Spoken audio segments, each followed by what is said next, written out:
Hi everyone, this is Tarantula Cat, and TarantulaDan, no relation, asked me to do a quick intro for his Seladonia update. So of course I jumped at the opportunity. I don't know if he knows this, but I'm gonna say it here. In America, it's very unlikely that I will ever own a Seladonia if the laws continue to be the way they are. So watching his videos on them is maybe as close as I'll ever get to owning one, and it's nice to watch his videos, to just kind of live vicariously through him just for a moment. So anyway, thank you so much, Dan, and stay tuned. I'm sure he has something very great in store for us, and see you soon.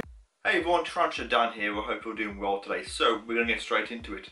We're going to get the camera, we're going to go downstairs, and we're going to take a look at the typhoid trainer Cydonia, the Brazilian jewel tarantula, take a look at the spiders I have, the enclosures, go over some basic care, husbandry, and of course give you all an update on the one in ICU. So let's go downstairs and continue filming down there. So these are my 4 Seladonia enclosures. This one is called the big one because it's the largest one that I have. This one is Maya, this one is Third, and this one is Greedy. So the 4 enclosures with the spiders that live in them and named as so.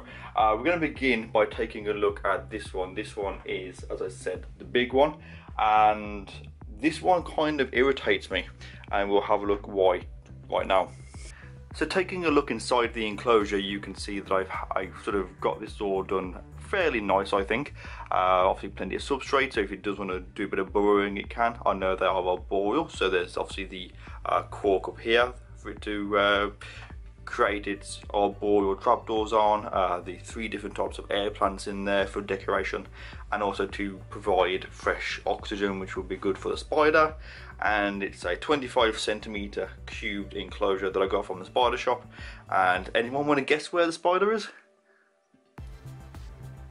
Right up there. It's living in the corner again, which is an absolute pain for me. So I do actually have a pretty cool update involving this spider, and that is this. I know you cannot see it very well. We'll be taking a closer look at this in just a minute, but this is the molt from the Seladonia. She molted just a few days ago, so she is healthy, she's doing well. She's not quite feeding yet, and sadly she won't be out during this video, which is a shame. So I'm going to be showing you how I care for these spiders and just doing a bit of maintenance that I do quite regularly, just to give some of you an idea. If you're thinking of getting one of these, I've been keeping this female for about 2 years now, give or take. So this is how I'm keeping them, and so far I've got a fairly decent success rate with them. The main problem that I can find with other people keeping these is they're keeping them too warm. I know one gentleman that was keeping his at just over 30 degrees, and the reason that it died, obviously, it got cooked basically. During the day these get to 26 degrees. At night the room in the enclosures will drop to 21, 22 degrees. That is plenty. You do not need to cook them, you don't need to get them too cold. There are springtails in the substrate as well, so they can snack, and also they obviously will go around and feed after the spider. I spray them every 2 days, just a very light mist, as so.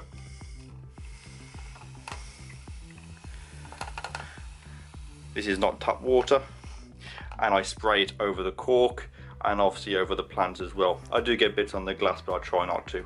I don't soak the enclosure, but there's enough there that it, provides plenty of humidity to about sort of 70%, which is doing great. When it comes to feeding, of course, you don't want to feed them anything too big, and it doesn't matter what the prey item is. With the exception of fruit flies, the head is always crushed, because I am not willing to have a cricket eat this spider or any of my other Seladonia. So I always crush the heads, well and truly crushed, so that they cannot cause any harm to my spiders. So that's literally as simple it is for keeping these arboreal. I provide different sort of terrain, plenty of things to climb on. Temperature 26 during the day, 22 at night, and like I said, sort of 60 to 70% humidity. And I do have springtails in there, and the springtails will actually provide a source of food for the Seladonia. If they do get hungry, they can take them down, as well as fruit flies, which are I always try and keep a couple of those in there for them as well, because they pose no threat to the spiders. And as I said, the actual Seladonia is up here in this little sort of cocoon area. It's safe from predators, not that there's anything that's going to eat it in there, but you know, it feels safe in there. And yeah, it's a bit annoying that it lives up in that corner when it's got all that enclosure to enjoy, but maybe when it's an adult it'll be out more. So but speaking of ones that are out more, Maya's out, so let's take a look at her. So this is Seladonia number 2, and Maya is actually just sort of over here. You can just see a leg on this little bit of a stick. So let's take this out and see if we can have a better look at her.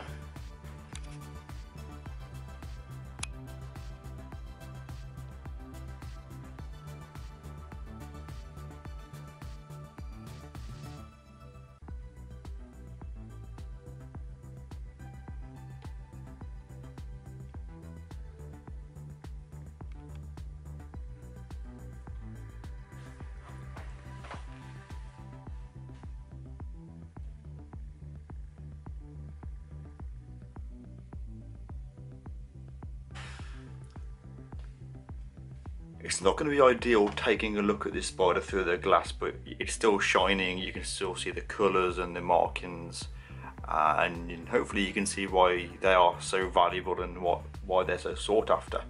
So yeah, this is the second female that I have, as I said, Maya. This is the one that I got from the BTS back in May of 2018.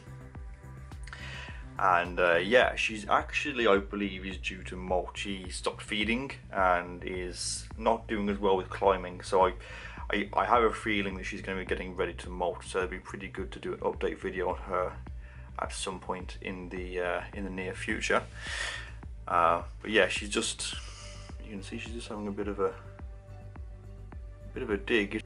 So yeah, it's really good to see these spiders and how they behave, because people always said to me that they are arboreal and that they will just sort of climb, but actually they will burrow as well. So that's why I give them plenty of substrate to burrow in, as well as plenty of height and things to climb on, places to anchor their webs and things, because ideally I want these to be as happy as possible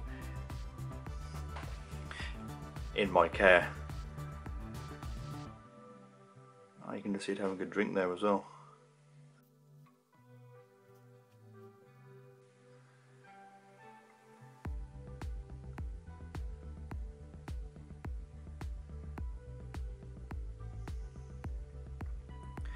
But these are beautiful spiders. I'm very lucky to have them and to be able to observe them just doing what they do. People say to me that the enclosures are too big for them and things like that, which I don't believe personally. So that's a look at Maya. I'm going to leave her alone now. She's just having a drink and sort of chilling out. It's really cool to capture that on camera. I've not done that before, so yeah, hopefully I'll have a pretty cool update to share with you on her in the very near future. So I'm going to put the cover back on this, and then we'll take a look at Third. So this is a look at the enclosure of Third, and that is actually the name that I've given this spider, just because it's the third one that I got pretty much. And this one's really cool because it shows sort of how sort of different they will behave. Obviously the big one of course lives up in the corner and doesn't come out at all. Maya, the second one, is pretty much always out and is usually happier sort of digging than actually climbing, and this one does neither. This one has constructed a silk trapdoor, so we'll be taking a look at that and hopefully get some footage of it. So I'm going to move the camera closer to have a look at this particular area. It looks like there's nothing there, but hopefully we can get it to come out if I just spray some water on it. This is actually where the Seladonia is hiding underneath in that trapdoor.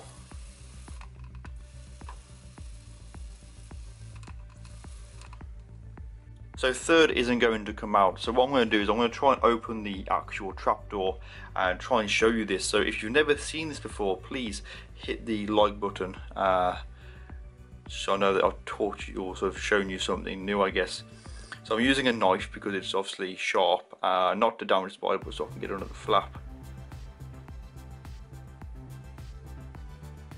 very, very well camouflaged. There it is. You can see it's using its back legs to try and pull down the to try and pull it back down. If I let go, there you go. You can see it pulling it tightly. So that one is not going to come out by the looks of it. It's going to be antisocial. If I just show you this now as well, because I've done this before, I kind of find it kind of cute. If I try and open it again, it's actually pulling it really tight from the inside. If you can see that. So it's obviously pulling it really tight from the inside to stop me from opening it. So I'm not going to continue to stress it out. I don't want to stress out any of my animals, especially these. But you can see again, it is alive and well, and is, you know, doing what Seladonias do. This one is living as the trapdoor. These are one of, I believe these are the only species of arboreal trapdoors. It's very unusual where these will build trapdoors into the side of trees and on branches and things like that, compared to standard trapdoors, which of course will lay their mat on the floor horizontally and dig a burrow straight down. These will do their trapdoors on trees and branches and things like that. It's the only case of it, I believe, and it's really cool to observe it. So I think I might have some feeding videos, like a feeding clip. If I do, I will put that up, and hopefully you can see what I mean. And this is the enclosure of the fourth Seladonia that I got in the mystery box.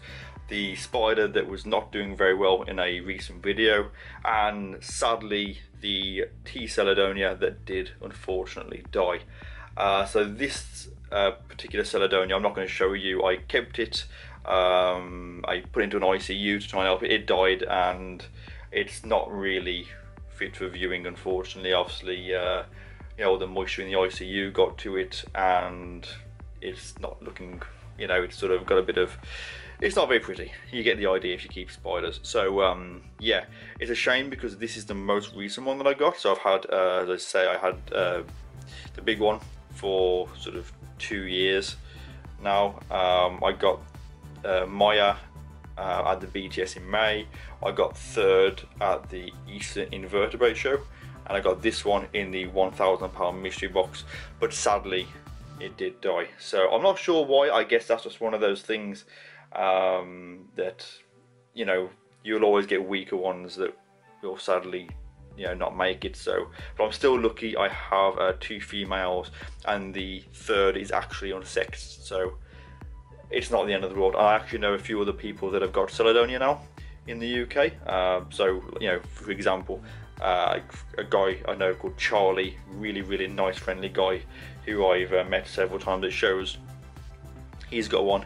So hopefully in the future, if I am stuck with 3 females, then he may be able to have a male, and we can do some 50-50 breeding or something like that. So yeah, this one did die. But what I am going to be doing is rehousing something into this. So, oops, knocked the tripod, sorry. So if you have any suggestions on what to put in this, I'd like something pretty that's going to be out and hopefully sort of climbing around. So ideally one of my arboreals. So if you watch my channel and you know what I have, let me know what you think I should put in here, and I will rehouse it in a future video at your request.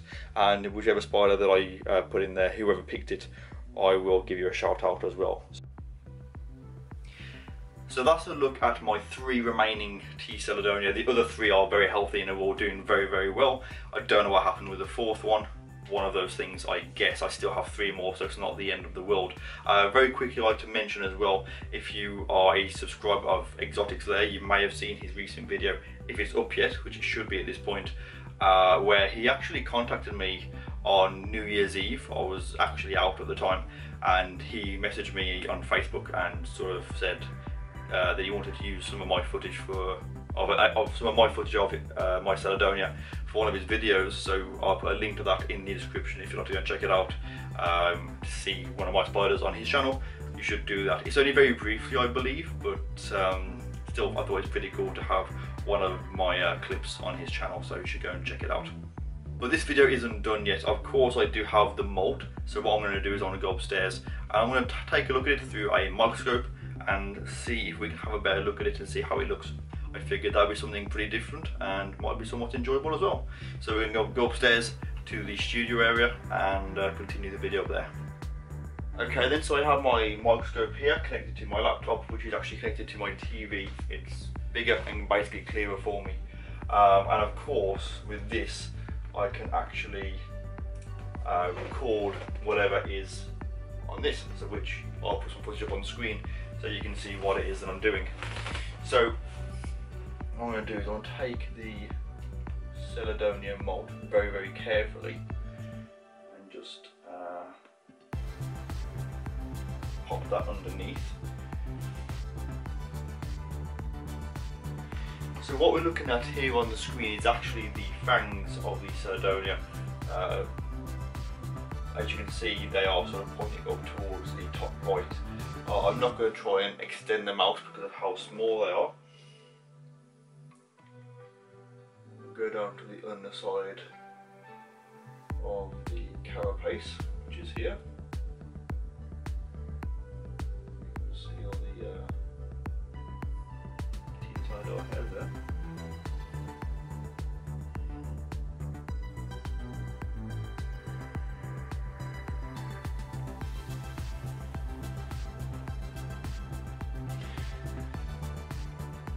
So what we're looking at here is actually the carapace of the Seladonia, and these are actually the lens caps. And you can just see the green is absolutely marvellous. It really is. As far as green goes, it's just amazing. All over the whole carapace.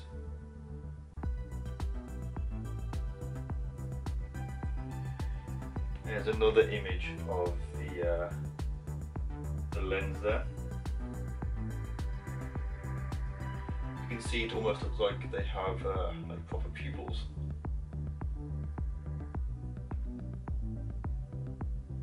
Of course, by doing it this way, you can no longer see the, well, very little of the green, which is a bit of a shame.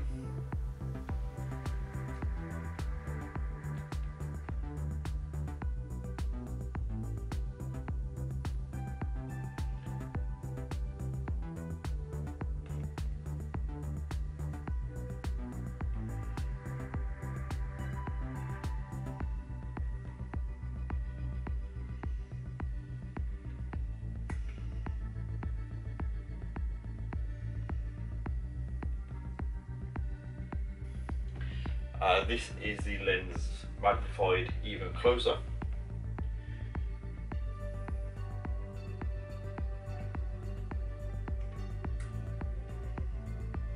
Can't really see that much in this, but obviously it's very, very shiny.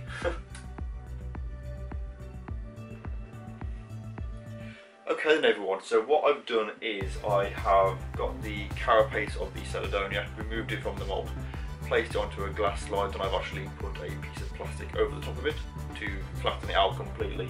So as you can see on the screen now, the carapace is broke. You can see there's a big tear right down the middle.